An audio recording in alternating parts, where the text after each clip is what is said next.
Hey guys, it's Han. So today's video is going to be a makeup tutorial on this makeup look right here, and I have to say this is probably like my favourite look to wear ever. Like this is my go-to for nights out, like daytime events, like weddings, anything where I want my makeup to look super glam. This is what I usually go for. It's a very classic look, so it's going to suit a lot of skin tones, a lot of eye shapes. It's just very universal, I guess. Obviously you can mix the colours up if you want to, but it's pretty much a neutral sort of smoky-ish eye with a thick winged liner, some false lashes that are nice and fluttery, and then a nice nude lip. So it's very wearable, very suitable depending on like what you want to wear it for. It'll go with any outfit and any hair. So I really hope you like it as much as I do, and if you want to see how I achieved it, then just keep watching. Okay, so we're going to be starting with our eyes today, seeing as this is quite a dramatic look. So I'm just starting with Soft Ochre Paint Pot by MAC just all over the lid, just because we want a really clean blank canvas for the eyeshadows to blend on top of. So I'm literally applying this over the entire lid area, and then I'm going to go in with a translucent powder just to set it in place. This is really important because it makes sure that eyeshadows blend nicely on top and don't stick to the tacky base. Then I'm applying tape from the corner of the eye back to the tail of the brow, which is optional, but it just helps to create a really clean, crisp line and speeds the whole process up. Then going in with the Modern Renaissance palette by Anastasia, I'm taking Golden Ochre and Burnt Orange and applying these in the crease. These are going to act as our transition shades, so literally just taking a really large fluffy brush. This is a MAC 224. You want to start at the outer corner and blend inwards because you always want the most definition at the outer parts of the eye. And then as I get less product on the brush, that's when I'm going to start blending it upwards a little bit more and being a little bit messier with my strokes just to help blend everything together. Then I'm taking Raw Sienna, and I honestly don't know how to pronounce that shadow, but it's the red, like the burnt orange towards the end, and I'm just building these on top just to add more definition again. So I'm starting from the outer corner and then blending it outwards. You want to start a little bit lower with these shades because you want to create quite a nice gradient look. So I'm just starting a little bit lower and then blending them up into the other two shades we used earlier. Then I'm using Cypress Umber and Red Ochre, I believe they're pronounced. These are really hard for me to pronounce, I don't know why. And I'm just applying these with a more tapered brush. So this is a MAC 217, and I'm only using a little bit because a little bit goes a long way, and I'm popping them in the outer corner and then blending them in. So you want to start right at the lash line and then blend it through and upwards. Again, it's just going to create the nice gradient look that we are going for, and it's just going to help everything look a lot more seamless. I can't even get my words out. So then I'm just blending it all together with the big fluffy brush, and then I'm going in with Primavera. Again, such a struggle, but this is the like really nice sort of pale champagne shimmery shade. Applying this on the lid, I use a bit of MAC Fix Plus just to make it look a little bit more intense, and then again I'm just blending it all out to make sure nothing has like a harsh line and everything sort of blends seamlessly into other shades. Then we're going to go on to the liner, and I'm using the I think this is the Grandoise liner by Lancome, and I'm just using this on the upper lash line. I like to use a liquid for the upper lash line just because they apply a lot nicer over shadow and they don't sort of get as dry as gels. So I'm just using this for the upper lash line, as I said, just to create a really nice thin line for the start of the wing. Then I'm going to go onto the wings after that, and I'm going to use a gel liner by Maybelline. This is their Gel Studio, and I'm just going to start the wing from like wherever I want it on the tape, So this is where that tape's going to come in really handy because you literally just start it wherever you want and you don't have to worry about creating the actual line, which I think is the hardest bit. You can just start like at whatever point of the tape and then just drag it back towards the lash line, and that creates the wing for you. So this is why it makes it a lot easier. I know it looks kind of messy, but then when you peel it away it looks incredible. So just sort of blending that all into one, so the liquid and the gel sort of look as one, if that makes sense. And then I'm peeling the tape away and just wiping away the excess just to make sure everything is nice and clean. After that, we're going to go in with lashes. So I'm using the House of Lashes Iconics because they are my favourites. They've got a really nice sort of cat shape, so they suit the look quite well because they go longer at the ends, which is probably what looks best with a wing liner. So I'm just popping these on with tweezers because that's how I find it easiest. Make sure you wait for the glue to go tacky. You don't want to put them on straight away, otherwise you're going to make your life super hard. So I wait a good 30 seconds for the glue to dry on the lash, and then I just pop them on with tweezers and do the outer corner and then the inner corner.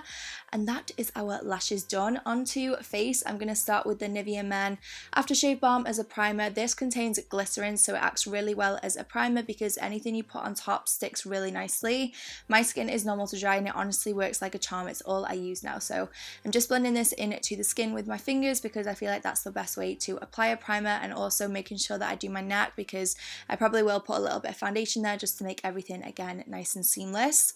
For foundation, I'm using Makeup Forever Ultra HD Stick. This is my favourite of all time. It is such such a beautiful foundation, like I cannot rave about it enough. The thing that I love is that it's very full coverage, but it feels super weightless. So you can put it on and it will literally cover anything and everything, but it doesn't feel like you've got anything on my skin, which is really important for me because it's so comfortable to wear. Lasts all day, it has a beautiful dewy finish, and I just absolutely love it. So I'm patting this into the skin to make sure that we get the best coverage possible, because if you swipe it, then you get less coverage and it doesn't blend as well. So make sure that you do patting motions into your skin and just blend it all out. I'm just using a buffing brush by Real Techniques. And then onto concealer, I'm using a mix of the Urban Decay Naked Skin concealer. This is in the shade Fair Neutral, I believe. It's more of a yellow tone, so I'm using that towards the cheekbone, and then I'm using Too Faced Born This Way in light on the very sort of inner corner of the eye, because it's got more of a pinky tone, so it covers darkness a lot better, whereas the Urban Decay one helps to highlight. So blending that out with a Sigma F86, just again patting it to get the best coverage possible, and then I like to set it straight away. This is why I do one eye at a time, just to make sure that it doesn't crease. So I'm just setting it with Laura Mercier translucent setting powder, which is just a sort of loose setting powder just to help it stay all day and not crease, as I said. Then I'm doing the exact same thing on the other eye, and then I'm also popping some on the rest of the skin.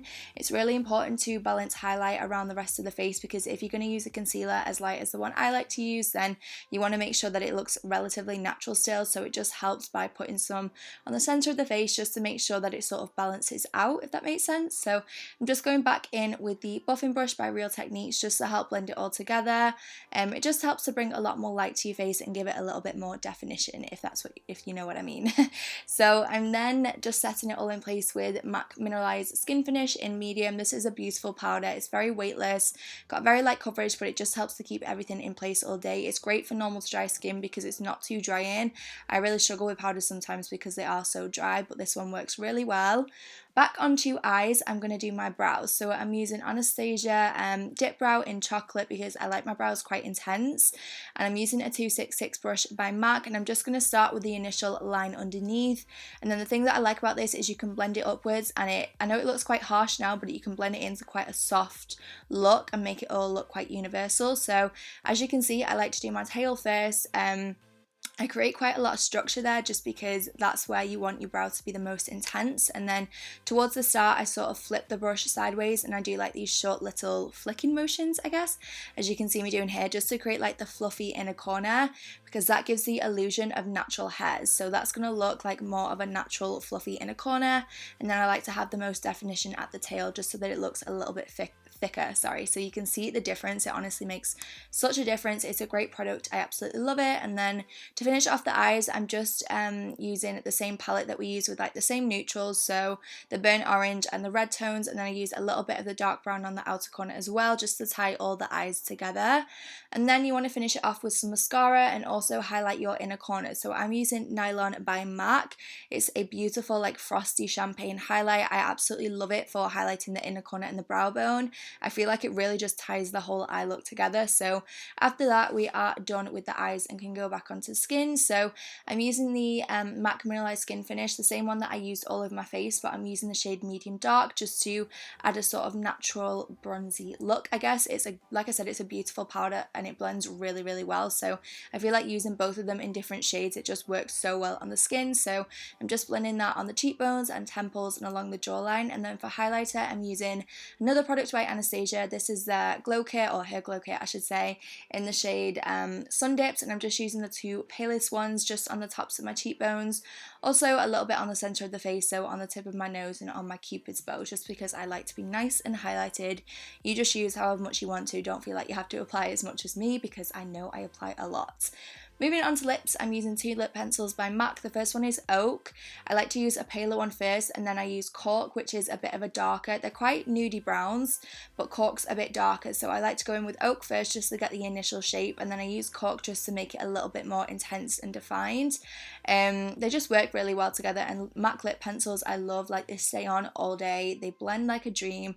They're not drying on the lips and they're nice and creamy. So I just pop those on first, and then I like to put Myth by MAC in the center concealer because it's a little bit lighter, so it adds a pop, and it makes your lips look fuller. Sorry, I literally can't get my words out, but it makes your lips look fuller, which for me is what I want. Don't feel like you have to apply something like this, but I just like the way it looks. And then to finish it off, I'm going to use a gloss. So this is Pink Lady by Smashbox. It's like a really pretty gold iridescent gloss, and I'm just popping this on top to finish the look. So I really hope you liked it. This is the finished look. As I said, it's just super glam and super pretty and elegant. So yeah, I hope you love it, and I shall see you in the next video. Bye!